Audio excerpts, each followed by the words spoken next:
नमस्कार, आपके साथ मैं हूं Surabhi Sharma. Full and final की करने जा रहे हैं शुरुआत, क्योंकि बदले के काउंटडाउन को लेकर, बदला लेने के काउंटडाउन को लेकर आज खबरें बड़ी हैं और बदले का वक्त फाइनल हो चुका है। ये बड़ी खबर है जहां एशिया से यूरोप बारूदी प्रकोप को लेकर एक एक जानकारी होगी आपके सामने। 4 बजे की 4 बड़ी खबरें भी जान लीजिए, क्योंकि पहली खबर है अब तस्वीर आपके सामने, जहां देखिए किस तरीके से हमले के लिए 1000 मिसाइल बताए जा रहे हैं तैयार। हमला अब कहां कहां पर हो रहा है, हमलों को किस तरीके से अंजाम दिया जा रहा है और हमले के लिए 1000 मिसाइल की तैयारी को लेकर खबर है क्या। डिटेल जानकारियां आपसे थोड़ी देर में आपके सामने, और साथ ही 31 अक्टूबर को ईरान पर लेकर हमले को लेकर भी बड़ी खबर आई है। और हुथी को जिस तरीके से रूस का अब साथ मिल रहा है, किस तरीके से यहां हालात और ज्यादा इग्नाइट हो सकते हैं। साथ ही साउथ कोरिया में अमेरिकी बेस में लगी आग की भी तस्वीर अब आपके सामने। इस पर चर्चा के लिए बता दूं, इस वक्त मेजर जनरल रिटायर्ड के सिन्हा सर डिफेंस एक्सपर्ट के तौर पर कर चुके हैं हमें ज्वाइन। साथ ही पिनाक रंजन चक्रवर्ती सर, पूर्व राजदूत, भी इस वक्त हमारे साथ हैं। Group captain retired Vinod Augustine sir, defence expert के तौर पर हमारे साथ हैं। स्वागत है आप तीनों का सर। शुरुआत बड़ी खबर के साथ कर रही हूं, क्योंकि तुर्की की एयरफोर्स के बड़े एक्शन को लेकर भी अब खबर है, जहां सीरिया में हमले से पहले एलिफेंट वॉक और F-16 फाइटर जेट के साथ ये दिखाई गई है ताकत।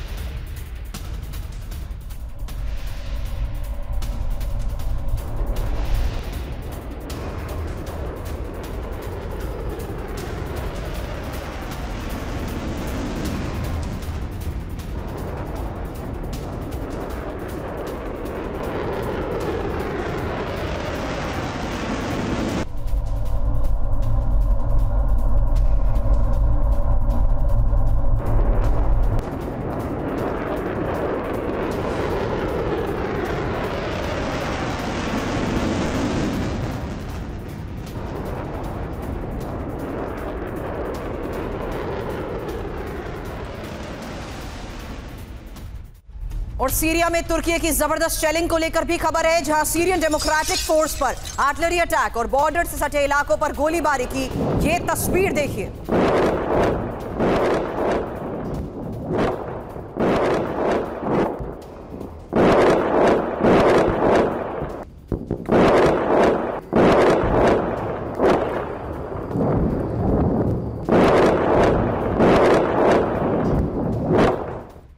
और खबर सीरिया में ही तुर्की समर्थित गुट पर हमले को लेकर भी है, जहां अंसर अल ताविद के ठिकानों पर हमले को अंजाम दिया गया है और जाविया में रूसी सेना की ये एयर स्ट्राइक है।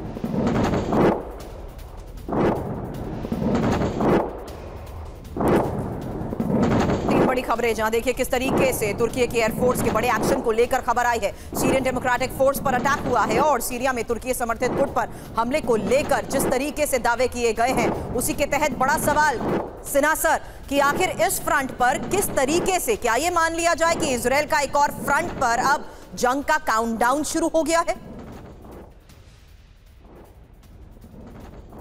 वो बेसिकली खास करके जब सुरभि, मेरे से सवाल है क्या आपका? सिन्हा सर, आपसे सवाल है। जी जी, जय सुरभि। देखिए, जो अभी आप वेस्ट एशिया में देख रही हैं, खास करके जो अभी नया एंट्री है, नया एंट्री तो नहीं कही है, जिस तरह से टर्की भी खास करके सीरिया और इराक में जो कुर्दिस्तान का है, बेसिकली जो नॉर्थ इराक पड़ता है, जो कुर्दिस्तान और नॉर्दर्न सीरिया में पे उनके काफी सारे अटैक आ रहे हैं। ये खुद जो लड़ाके हैं वो तुर्की के अगेंस्ट में, और उन्होंने वहां पर बम्बार्डमेंट की थी, उसके रिट्रीब्यूशंस कर रहे हैं वो। इसके अलावा आप सीरिया में और देखिए जो इजराइल कर रहा है, और मेरे ख्याल से अब तो शायद कुछ ऐसा खबर आ रही है कि बीटी बॉम्बर्स भी यूज होंगे अमेरिकन, जो कि सीरिया से कुछ सप्लाईज रुक नहीं रही है लेबनान में। कुछ वहां से एक्टिवेशंस हैं, तो वहां पर भी स्ट्राइक्स हो रहे हैं। तो ये देखिए, ये पूरा का पूरा प्रक्रिया जो है, खास करके जब तक इजराइल रिट्रीब्यूट नहीं करता है, जैसा उसने वादा किया है कि वो 100% ईरान में करेगा, तो उसके पहले की ये जद्दोजहद है। राइट सर, जल्द आपके पास लौटती हूँ। एक और बड़ी खबर है, जहां दक्षिण लेबनान में इजराइल के लगातार हो रहे हमलों को लेकर खबर आई है और भारी धमाकों से दहले हिजबुल्लाह के ठिकाने। तस्वीर भी आपके सामने, रिहायशी इलाकों में भीषण बमबारी से मची दहशत की।